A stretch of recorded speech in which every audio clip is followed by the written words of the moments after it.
The invitation sat on our kitchen counter for 2 weeks before my wife finally brought it up. Her sister Adelaide was hosting a family dinner, and apparently, she had someone special she wanted everyone to meet. I knew what that meant. Another boyfriend. Adelaide went through them like seasonal clothing. "You'll be nice, right?" My wife asked while getting ready that Saturday evening. There was something in her tone that put me on edge. Not a question, more like a warning. When am I not nice? I grabbed my keys from the table. She turned from the mirror, lipstick in hand. "You know what I mean. Adelaide is really excited about this one. He's successful, works in tech or finance or something. Just don't be judgmental." I nodded, biting back the obvious response. Every single one of Adelaide's boyfriends had been successful, according to her. The last one supposedly managed a hedge fund. Turned out he was a bank teller with a gambling problem. We pulled up to Adelaide's house around 6:30. Cars already lined the street. The whole family was here. Great. Inside, the usual chaos. Adelaide's place was modest, but she'd gone all out with the decorations. Fairy lights, fancy appetizers on the coffee table, some jazz playing in the background. Her parents were already planted on the couch. My wife's brother Ashton stood by the window with his wife, both nursing wine glasses and looking like they'd rather be anywhere else. "There they are," Adelaide practically sang, rushing over to hug my wife. She glanced at me with that tight smile she always gave me. "Thanks for coming." Before I could respond, the front door opened behind us. "Everyone, this is Justin." He walked in like he owned the place. Tall, expensive suit. Watch that probably cost more than my car payment. Hair gelled back, teeth too white, handshake too firm. The kind of guy who practiced his entrance in the mirror. "Justin Harris," he announced, making sure everyone heard. Great to finally meet Adelaide's family. The room did that awkward shuffle where everyone introduces themselves. When he got to me, his handshake lingered just a second too long. Sizing me up. "And what do you do?" Justin asked, still gripping my hand. "I work in operations management," I said, extracting my hand. "Supply chain coordination." Oh, his smile didn't reach his eyes. "That's nice. Important work, I'm sure." The way he said it, like I just told him I collected trash for a living. Dinner was torture. Justin positioned himself at the head of the table like he was hosting. Every conversation somehow circled back to him. His achievements, his connections, his opinions on everything from market trends to wine selections. You know what the problem is with most companies? Justin leaned back in his chair, gesturing with his wine glass. They hire middle management types who don't understand the bigger picture. No vision. My wife's mother nodded along enthusiastically. "That's so true. You can really tell the difference between leadership material and, well," she didn't finish, but her eyes flicked to me for just a second. "Honey, could you pass the bread?" My wife touched my arm. Her voice was pleasant, but her fingers pressed hard into my skin. A signal. I passed the bread. Kept quiet. Justin launched into another story about closing some major deal. Numbers got thrown around. Everyone oohed and awed at the right moments. Adelaide beamed like she'd won the lottery. "Of course, you've got to know the right people," Justin continued. "I was just telling my boss last week, the CEO of Chapman Industries, that networking is everything. It's not what you know, it's who you know." Chapman Industries. The name hung in the air for a second. "What do you do there exactly?" Ashton asked, the first person to show any real interest in details. "Senior Accounts Director," Justin said smoothly. "Manage the entire West Coast portfolio. 7 figures in revenue under my oversight." Adelaide's mother actually gasped. 7 figures. I took a sip of water. Stayed quiet. "Must be stressful," my wife said, smiling at Justin. "That's a lot of responsibility." "You learn to handle pressure when you're at the top," Justin replied. He looked directly at me. "Some people aren't built for it. Nothing wrong with that. We need people in support roles too." The table went quiet. Adelaide laughed nervously. My wife's hand found my leg under the table, squeezing. "Hard. Please," she whispered, so low only I could hear. "Don't embarrass everyone here." I looked at her, then at Justin, who was smirking behind his wine glass, then at Adelaide's parents, who were watching me like I was some kind of bomb they were afraid might go off. I smiled. Set down my fork. "You know what? You're absolutely right, Justin. We do need people in support roles." My wife exhaled, relief flooding her face. "Speaking of Chapman Industries," I continued, voice casual, "interesting company. Growing fast. They just expanded their compliance department, didn't they? Justin's smile faltered for just a fraction of a second. I don't really deal with compliance. That's more administrative. Right. Senior Accounts Director. West Coast Portfolio. I pulled out my phone slowly, like I was just checking the time. Must keep you pretty busy. It does. Justin's voice had lost some of its confidence. I opened my phone, scrolled, found what I was looking for. Busy enough that you still have time to update your LinkedIn? I asked, turning the screen just slightly so I could see it better. Justin's face went white. Not pale. White. Adelaide leaned forward. What? What's wrong? I kept my eyes on Justin. Nothing's wrong. I was just curious about something. My wife grabbed my arm. What are you doing? Justin, I said, voice still calm, still pleasant. When exactly did you say you started at Chapman Industries? He opened his mouth, closed it, opened it again. Because according to the company directory I'm looking at right now, I continued, your employment was terminated 3 weeks ago. The room exploded into noise. Adelaide shrieking questions, her parents demanding to know what was happening, Ashton leaning over to see my phone screen. My wife's voice cut through it all. How do you even know that? How do you have access to? I looked at her, then at Justin's frozen face, then back at her. Because Chapman Industries is my company, I said quietly. I'm the CEO. The silence that followed was absolute. Justin stood up so fast his chair tipped backward. I can explain. You were fired, I said, my voice steady, for falsifying expense reports. $12,000 over 6 months. Small amounts. Thought no one would notice. Adelaide's face crumbled. No, he wouldn't. I have the emails, I said. The termination letter. The evidence our compliance team gathered. I looked at Justin. Want me to read them out loud? He didn't answer. Just stood there, trapped. My wife's hand was still on my arm, but now it felt different. Not warning. Not pleading. Shaking. You knew, Adelaide whispered, tears starting. You knew this whole time, and you just sat there. I knew who he was the second he walked in. I confirmed. I knew what he did, what he claimed to be. I sat here listening to him lie to all of you because I wanted to see how far he'd go. That's cruel. My wife's mother stood up, pointing at me. You humiliated him. You humiliated Adelaide. I humiliated him. I stood up slowly. He did this to himself.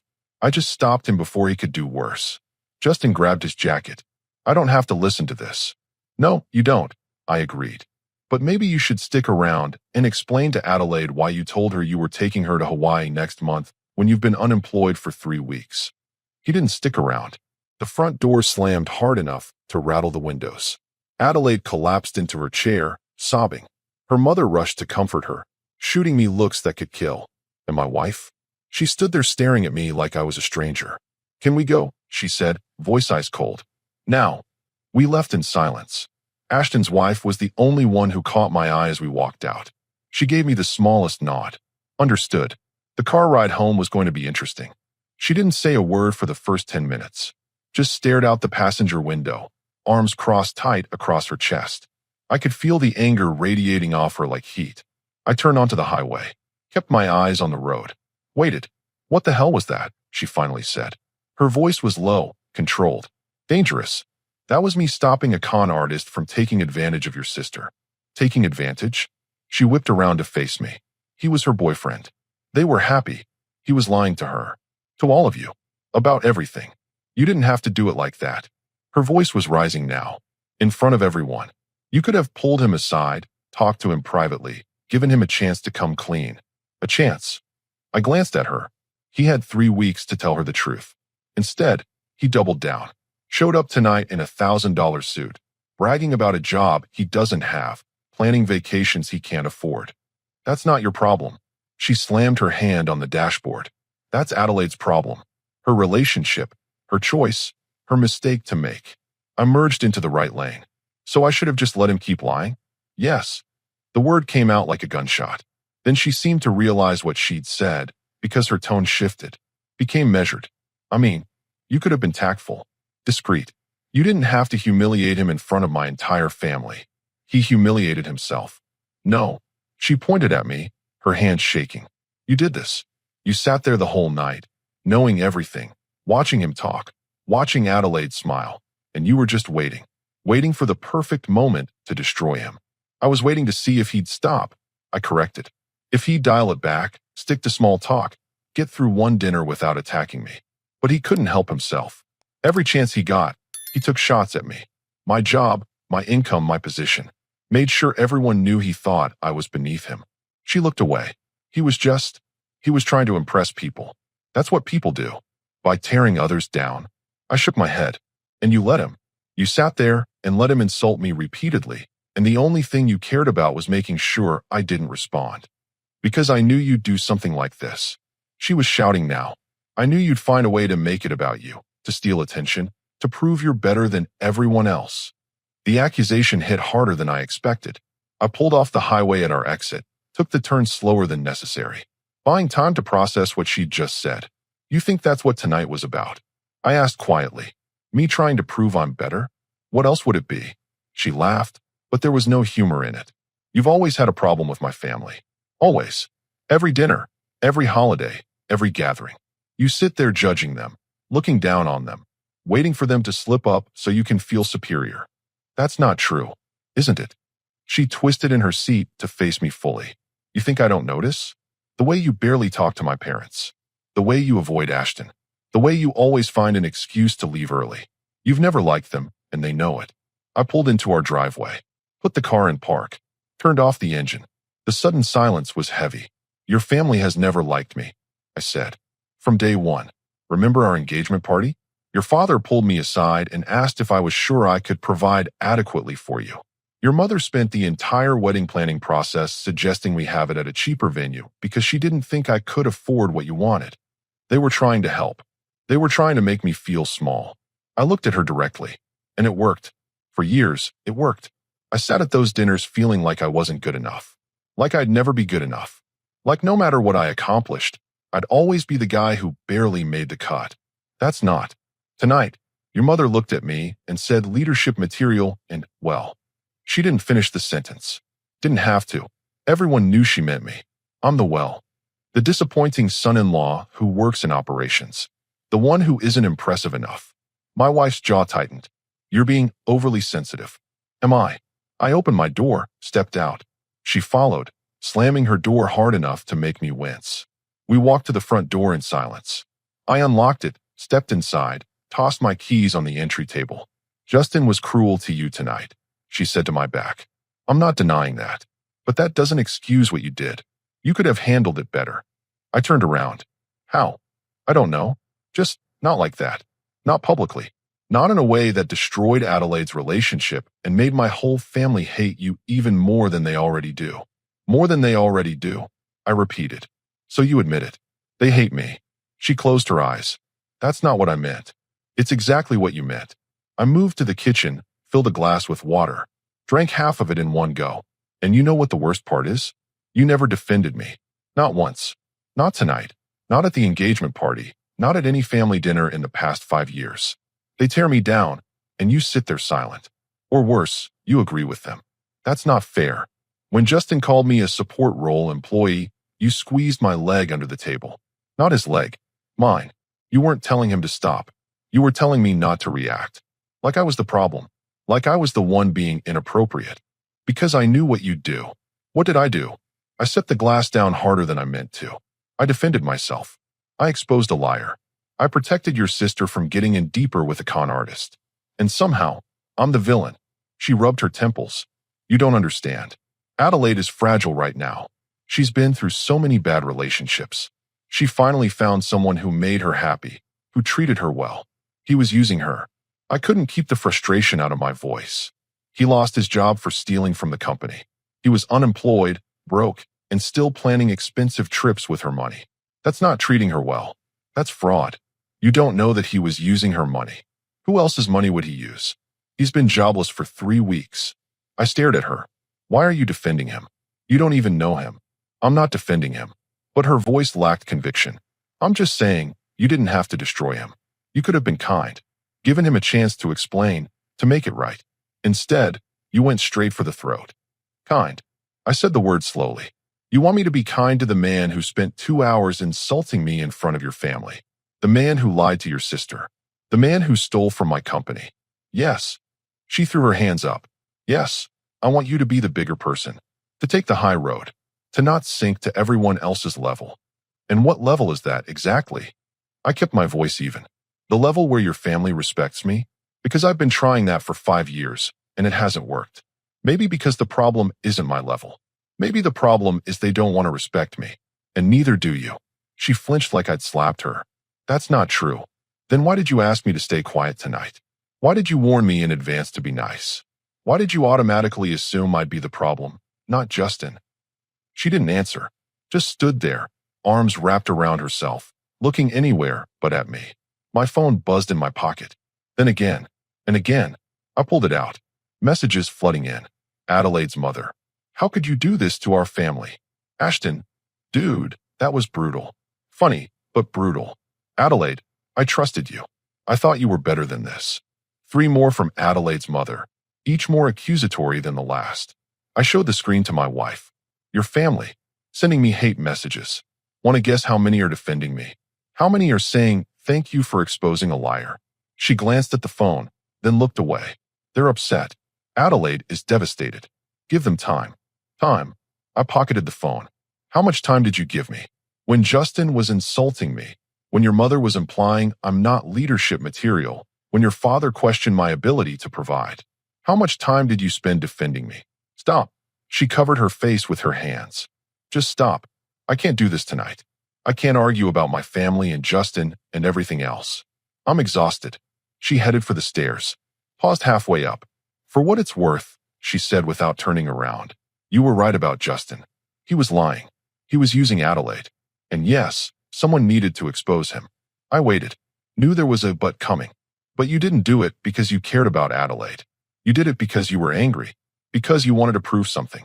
And that makes you just as bad as him. She went upstairs. A minute later, I heard the bedroom door close. Not slam. Close. Controlled. Final. I stood in the kitchen, alone, staring at my phone as more messages came in. Every single one blaming me. Not one thanking me. And my wife was upstairs, siding with them. I'd exposed a liar tonight. Protected her sister. Defended my own reputation. And somehow, I was the one sleeping on the couch. Sunday morning came with silence. She didn't come downstairs. I heard the shower running around 8. Heard her moving around the bedroom. But she never emerged. Fine by me. I made coffee, checked my phone. 23 new messages. Most from numbers I recognized. Adelaide's friends. Family members I'd met once at some holiday gathering years ago. All the same theme. How dare I ruin Adelaide's happiness, destroy her relationship, humiliate her publicly. Not one message asked if Justin's story was true. Not one person seemed to care that he'd been fired for theft. The crime didn't matter, only that I'd exposed it. Around noon, my phone rang. Ashton. Hey, he said when I answered. Got a minute? Yeah. Look, I know everyone's pissed at you right now. Mom's been calling me all morning, working herself into a state about how you planned this whole thing to hurt Adelaide. I didn't plan anything. I recognized him when he walked in. I know. Ashton paused. For what it's worth, I think you did the right thing. Guy was a fraud. Better she found out now than 6 months from now when they're living together and her bank account's empty. The validation felt strange. Unexpected. Thanks. But you need to understand something, Ashton continued. Mom and Dad, they're never going to see it that way. Neither is Adelaide. You embarrassed them. Made them look foolish for believing Justin. That's what they're angry about. Not the lying. The embarrassment. I get that. Do you? His voice was careful. Because from where I'm sitting, you just declared war on my family. And your wife is stuck in the middle. I looked up at the ceiling, toward where she was still hiding in our bedroom. She made her choice last night. It wasn't me. Yeah. Ashton sighed. I noticed. Listen, Taylor wanted me to tell you something. She said to tell you she gets it. She's been dealing with Mom's passive-aggressive garbage for 5 years. She said what you did took guts. Tell her thanks. After we hung up, I sat there thinking about his words. Declared war. Maybe I had, but it hadn't started last night. It had been brewing for years, hadn't it? I pulled up my photo gallery. Started scrolling back. Found what I was looking for about 10 minutes in. Our wedding. 5 years ago. I zoomed in on the photos. There, in the background of our first dance photo, Adelaide's mother talking to someone, her face sour. In another shot, her father looking at his watch during my vows. Adelaide herself, sitting at the reception with her arms crossed, clearly bored. I scrolled further. Christmas 2 years ago. Family photo where everyone was smiling except me. I looked uncomfortable, stiff, like I didn't belong. And I hadn't. They'd spent that whole evening making jokes about corporate types and suit-and-tie people, all while looking pointedly at me. Thanksgiving last year, I'd brought an expensive wine as a gift. Adelaide's father had opened it, taken one sip, and said, guess some people need the price tag to feel fancy. Then he'd poured himself the cheap stuff from the kitchen. Birthday dinners, holidays, summer barbecues. Every single gathering, there'd been moments, small comments, little digs, things that individually seemed harmless but together painted a clear picture. They'd never accepted me, never wanted to, and my wife had watched it all happen. I heard footsteps on the stairs. She appeared in the kitchen doorway, dressed but tired looking, dark circles under her eyes. "We need to talk," she said. "Okay." She sat across from me at the table, folded her hands in front of her like she was at a business meeting. "I've been thinking about what you said last night. About my family. About how they treat you." I waited. "You're not wrong," she admitted quietly. "They've been difficult. My mother especially. She had different expectations for who I'd marry. Someone more like my dad, I guess. More traditional. Traditional. She wanted me to marry someone from our hometown. Someone she'd known for years. Someone safe." She looked down at her hands. "You were different. From the city. Ambitious. Driven." It scared her. So she decided to make me feel unwelcome for 5 years. She didn't decide anything. My wife trailed off. "She never warmed up to you. Neither did Dad. And Adelaide always took their side on everything. And you?" She met my eyes. I was trying to keep the peace. I thought if I just gave it time, if I didn't force anything, they'd eventually come around. "See what I saw in you." That didn't work. "No." She swallowed hard. "It didn't. And last night, when Justin was saying those things, I knew they were wrong. I knew he was being cruel. But I also knew if you fought back, it would make things worse with my family. So I asked you to stay quiet. You asked me to let him disrespect me." Yes. The admission seemed to cost her something. "I prioritized my family's comfort over your dignity. I realize that now. Progress. Maybe. But something about her tone felt off. Too rehearsed. Like she'd practiced this speech upstairs. "So what happens now?" I asked. "Now we figure out how to fix this. Together." She reached across the table, tried to take my hand. I didn't pull away, but I didn't squeeze back either. Adelaide is devastated. She really liked Justin. Finding out he was lying about everything, losing him, having it happen publicly, it's destroying her. She should be thanking me. I know, but she can't see that yet. She's hurt. My wife's grip tightened. "I think you should apologize." I pulled my hand back. Apologize. Not for exposing Justin. For how you did it. For doing it publicly, in front of everyone. If you apologize for the method, it might help Adelaide heal. Help all of them forgive you. There it was. The actual agenda. This wasn't about acknowledging I'd been treated poorly. This was about getting me to fix her family's hurt feelings. "Let me understand this correctly," I said slowly. "I should apologize to Adelaide for saving her from a con artist. Apologize to your parents for defending myself against insults. Apologize to everyone for having the audacity to speak up when disrespected in my own wife's presence." "That's not what I'm saying." "It's exactly what you're saying." I stood up. "You want me to be the bigger person. Take the high road. Make peace. But what you actually want is for me to fold. To admit I was wrong so your family can feel right. So they can keep treating me like I'm not good enough without me ever pushing back." "You're twisting my words." "Am I?" I grabbed my coffee mug, rinsed it in the sink. 5 years. 5 years I've tried to be accepted by your family. I learned your dad's favorite football team. I brought gifts to every holiday. I helped Adelaide move twice. I drove your mother to the airport at 5 in the morning when her flight got rescheduled. I did everything except change who I fundamentally am. They appreciate all that. They don't. I turned to face her. And neither do you. Because if you did, you wouldn't be asking me to apologize right now. You'd be asking them to. Her face hardened. "So that's it. You're going to let your pride destroy my relationship with my family." "My pride." I laughed, but there was no humor in it. "This isn't about pride. This is about respect. About basic human decency. Things your family never showed me, and things you never demanded they show me. Because you never gave me a chance." She stood up too, voice rising. "Every time we visit them, you're cold. Distant. You answer questions in one-word responses and leave as soon as it's polite. You never tried to bond with them. I tried for 3 years. Your mother shut me down every time. Your father makes it clear he thinks I'm not successful enough. Adelaide treats me like I'm the help. I stopped trying because trying hurt worse than not trying. So you gave up. I accepted reality. I moved toward the living room. There's a difference. She followed me. Where are you going? For a drive. I need space. Space. She said it like an accusation. That's your answer to everything, isn't it? Things get hard, and you run. I grabbed my keys from the entry table, turned to look at her one more time. I'm not running. I'm thinking. Because something became very clear to me last night. This isn't about Justin. This isn't even about your family. This is about you and me. About whether you're on my side or theirs. That's not fair. You can't make me choose. I'm not making you choose. I opened the front door. You already chose. Last night, when you told me not to embarrass everyone. Not him. Everyone. You were worried about your family's feelings, Adelaide's feelings, your parents' feelings. Everyone's feelings except mine. Because I knew you could handle it.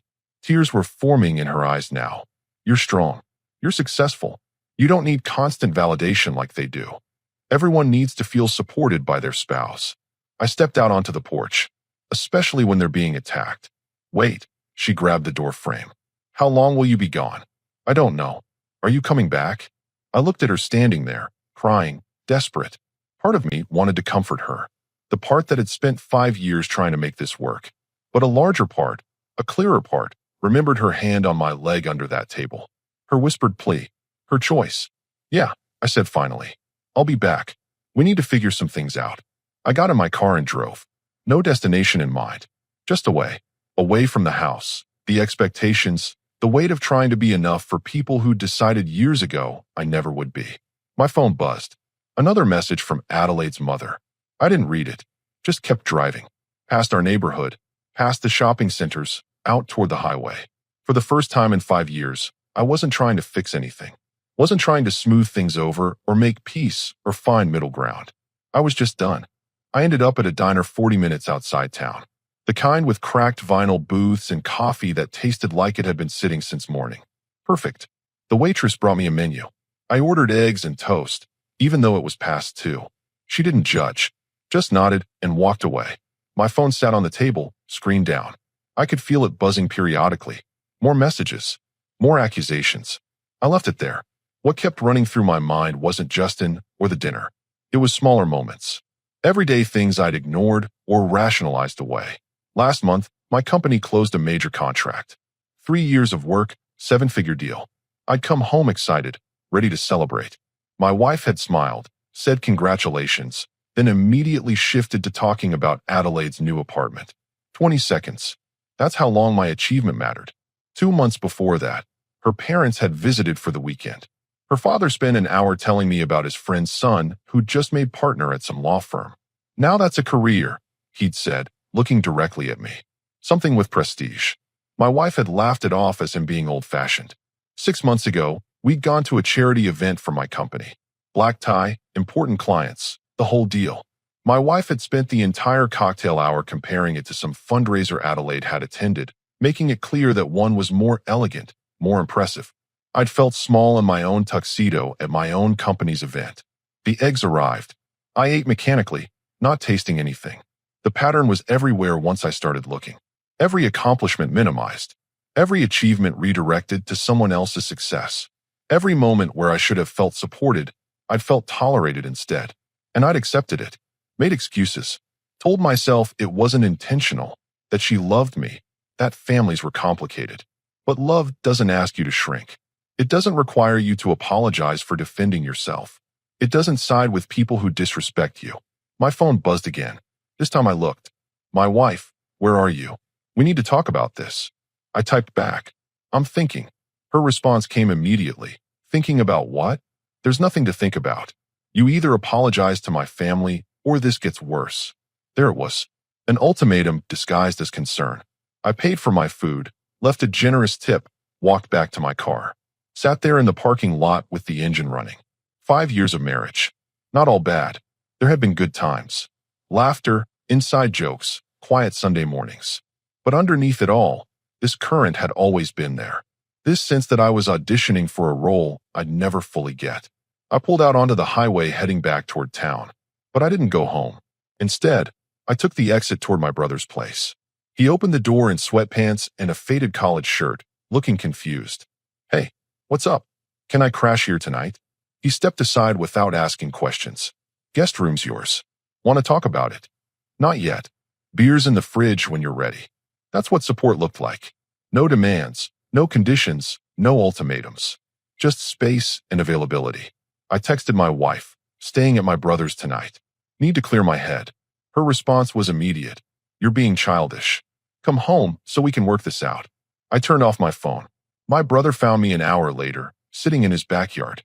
He handed me a beer, sat in the chair next to me. Adelaide's boyfriend? He asked. How'd you know? Taylor called me. Ashton's wife. Said you exposed some guy at a family dinner, and now everyone's losing their minds. That's the short version. What's the long version? So I told him. All of it. Justin's insults, my wife's warning, the exposure, the aftermath. The years of small cuts that had led to this moment. He listened without interrupting. When I finished, he took a long drink of his beer. You know what you have to do, he said. Yeah. You going to do it? I watched the sun setting behind his fence. Orange and red bleeding into purple. Beautiful and brutal. I don't know yet, I admitted. Part of me thinks I should try harder. Go back, apologize like she wants, find a way to make peace. And the other part? The other part knows I've been trying harder for 5 years. And it hasn't changed anything. Won't change anything. My brother nodded slowly. Marriage is supposed to be a partnership, not a performance. Yeah. We sat in silence as the sky darkened. Somewhere in that silence, I made my decision. Not out of anger or hurt, but from clarity. Tomorrow, I'd go home. We'd have the conversation that needed to happen. And whatever came after that, at least I'd be honest. For the first time in 5 years, I was going to stop trying to be enough for people who didn't want me to be.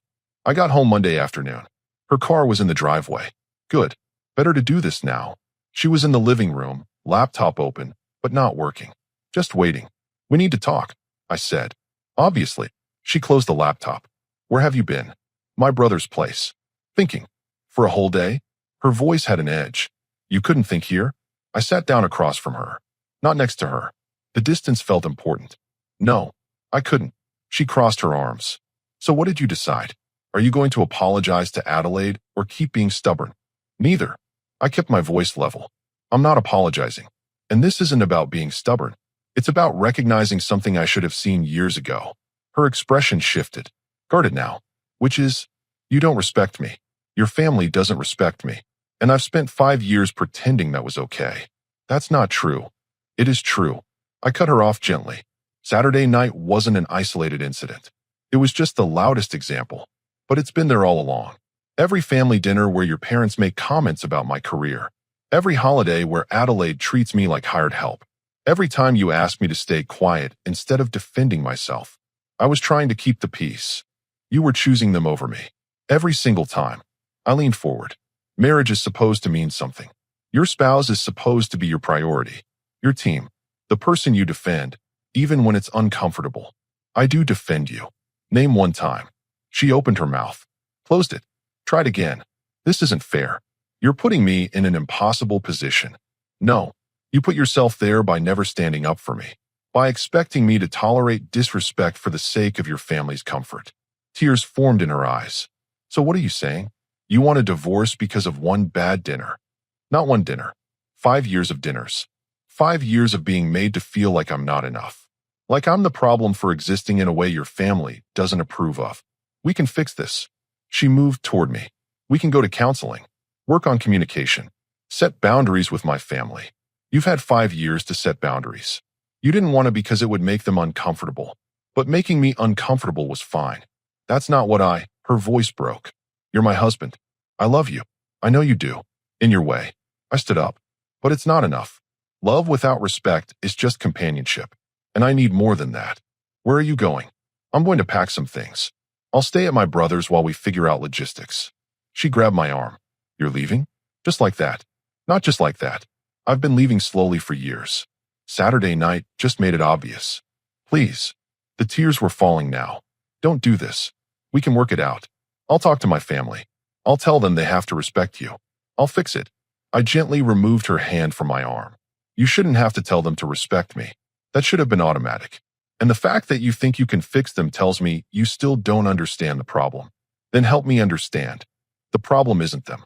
It's you choosing them over me, over and over, and expecting me to accept it. I headed for the stairs. I'm done accepting it. She didn't follow me upstairs. I heard her crying in the living room while I packed a bag. Clothes, toiletries, laptop, important documents. When I came back down, she was on the couch, face in her hands. I'll have my lawyer reach out this week, I said quietly. She looked up, mascara streaked. Your lawyer? Yeah. You've already decided. Completely. I decided last night. I just needed to come home and say it clearly. I picked up my bag. You're a good person, but we're not good together. Not anymore. Maybe we never were. Don't say that. I'm sorry it ended this way, but I'm not sorry I stood up for myself Saturday night. I should have done it years ago. I walked to the door, turned back one last time. She was watching me with devastated eyes. For what it's worth, I said, I hope Adelaide finds someone better than Justin. Someone genuine. And I hope your family eventually understands why I had to do what I did. And us. I hope you find someone your family already approves of. Someone who fits the mold they wanted. Because I never will. I left before she could respond. Got in my car, backed out of the driveway, and drove away. No dramatic exit. No slammed doors. Just a quiet ending to something that had been dying for years. My phone buzzed as I hit the highway. Probably her. Maybe Adelaide's mother. Maybe both. I didn't check. Just kept driving toward my brother's place, toward whatever came next. For the first time in 5 years, I felt light. 3 months later, the divorce was final. Simple process. No kids. No joint property beyond the house, which she kept.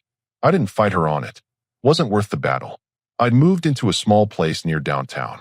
Nothing fancy, but it was mine. No tension. No walking on eggshells. No measuring every word before speaking. Work thrived without the weight of constant family drama. I took on new projects, rebuilt connections I'd neglected, focused on what I was good at. My brother's wife Taylor reached out a few weeks after I moved out. Turns out Adelaide had found out Justin had scammed 2 other women the same way. Police got involved. He was facing charges. Adelaide was embarrassed, but grateful someone had stopped him before he'd done worse damage. She never apologized directly, but Taylor said she'd asked about me. Asked if I was okay. That was progress, I suppose. My ex-wife tried calling twice in the first month. I didn't answer. There was nothing left to say. She'd made her choice years ago. I just finally accepted it. The second month, she sent an email. Long, rambling, full of regrets and what-ifs. She ended it asking if we could meet for coffee.